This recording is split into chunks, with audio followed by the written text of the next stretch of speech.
London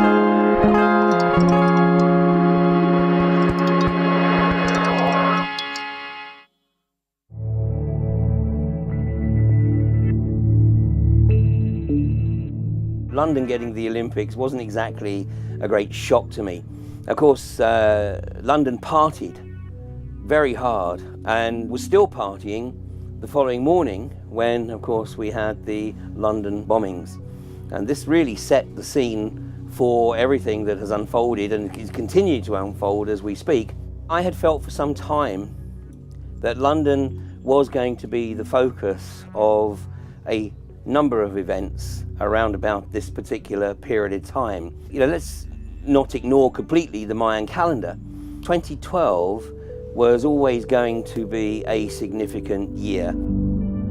The symbolism associated with the London Olympics is not random.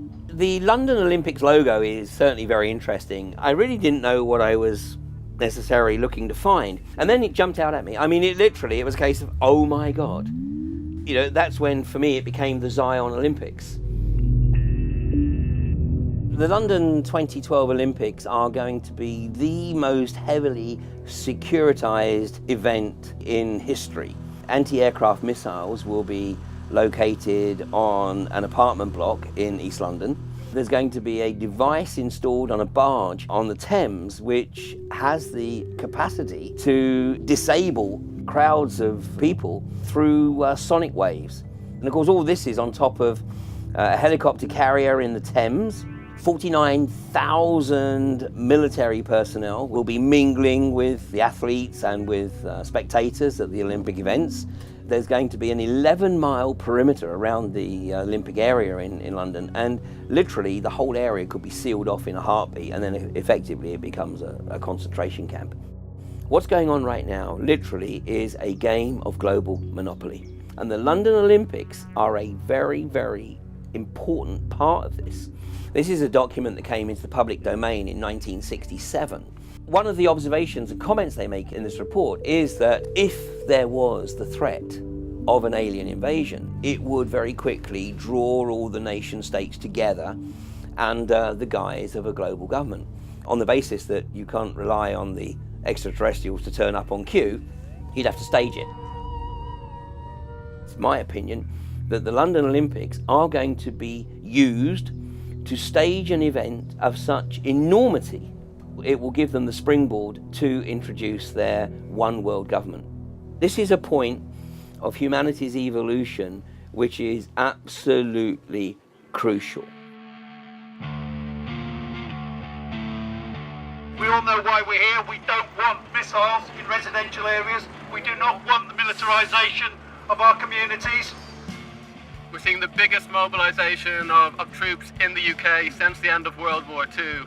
None of this is normal, and I think what is normal is to come out like people did today and say, no, you're bloody not. My name is Brian Whelan. I'm a journalist currently living in Bow Quarter who initially made a lot of noise about the sighting of missiles above my apartment, and for my sins I'm now being forced to leave my apartment. It's quite a complicated affair, but that's to say that I'm leaving 5 days before the opening ceremony of the Olympics, so the timing is really suspicious.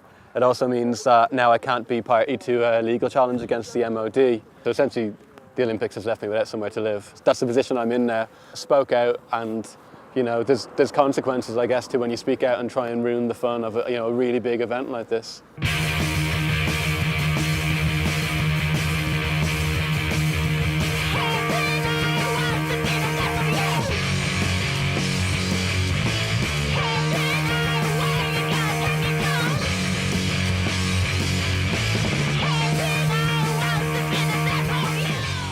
For the Olympics will be anti-maritime and air threat security. So we'll be supporting the police in their job in securing a safe and secure Olympic Games. So our main role will be the stop of any threat that comes from the air or from the maritime environment. There's no reason for anyone to feel any increased feeling of threat just because we're here. We're here to deter any threat. So obviously the Olympic Games is a global event, and any country would put in place the measures that would ensure a safe event occurs. So I don't think they've got any reason to feel more scared at all. And I think that's the key.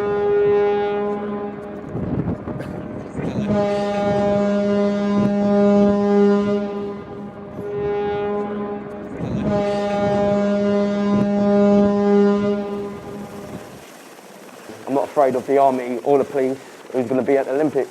Don't bother me.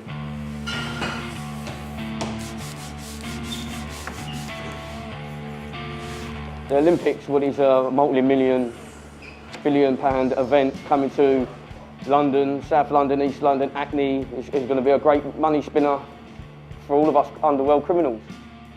I think the Olympics are probably the biggest opportunity for fraudsters and all types of criminals that we've probably seen in the recent years. In Hackney is like, you know, one of the biggest crime places in London. It's going to create an absolute multitude of all different crimes. My name is Tommy Swipe. I'm a full-time swiper. Been involved in criminal activity all my life, since the age of 15. Allegations of selling cocaine, firearms, sectionating, wounding with intent, caused grief with body harm, assaults, 3 assaults on police officers.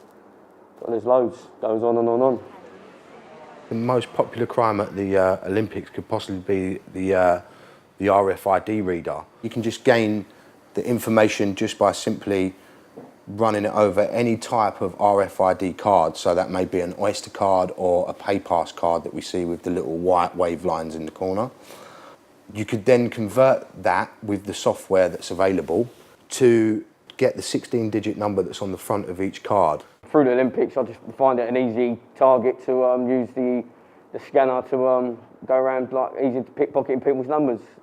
Sometimes I go on my own and do it, and I just walk close to people and it's not, you don't really get a target really, just walk past someone, as soon as it picks up the numbers, it's bingo, isn't it? Like walking into a shop buying a penny sweet. This is how easy it is to gain the information on the card.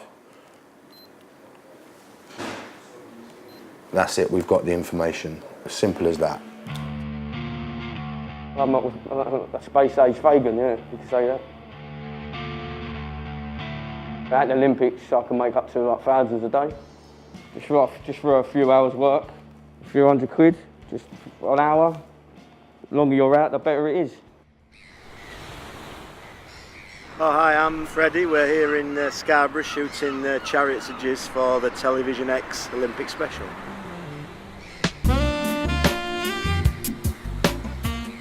I just like the whole Olympic ethos, even though it has become more and more commercialised and more professional. I still think it's the greatest show on earth, really, yeah. Some people say they watch our stuff just to see the funny bits rather than to watch any of the sex, so we like that, that's good.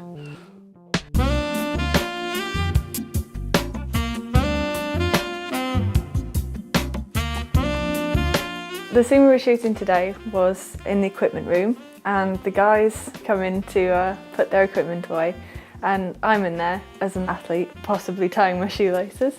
We just sort of go from there, really. Action. Hello boys, have you been training? Some of the athletes that had performed at the Olympic Games in previous years had said that as soon as they finished their events, all the athletes from that particular event would have a big party, and that often ended up in a bit of a sex orgy. Oh, that's good. Oh, you naughty girl, look at that. It's got about half an hour, another 10 minutes, mate, and then that's it. Team GB from Freddie, bring back all the medals.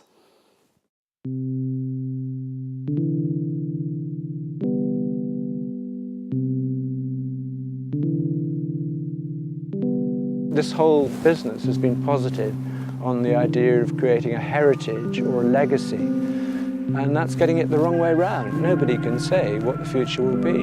The thing you have to work on is the present.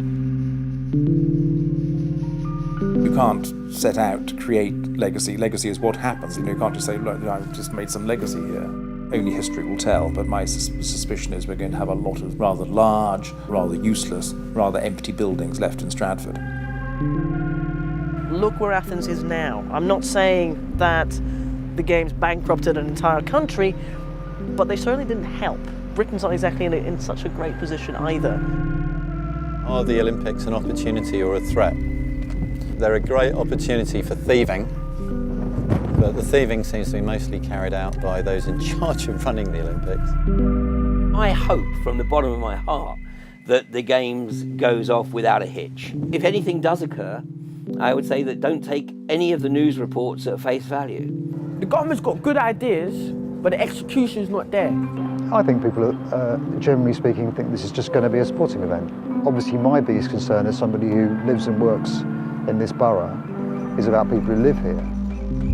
There was a lot of propaganda about how it was going to bring regeneration, how they're promising legacy benefits and so on. But that is not what's happened at all. It seems to benefit only corporations, and it's taken over our green spaces.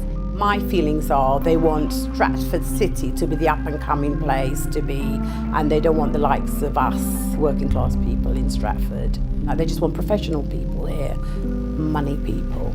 Ultimately, it does boil down to thousands upon thousands of little individual lives that are now forever changed for 3 weeks of a brand fest. Same reason for why I didn't get tickets, but I can just watch it on TV anyway.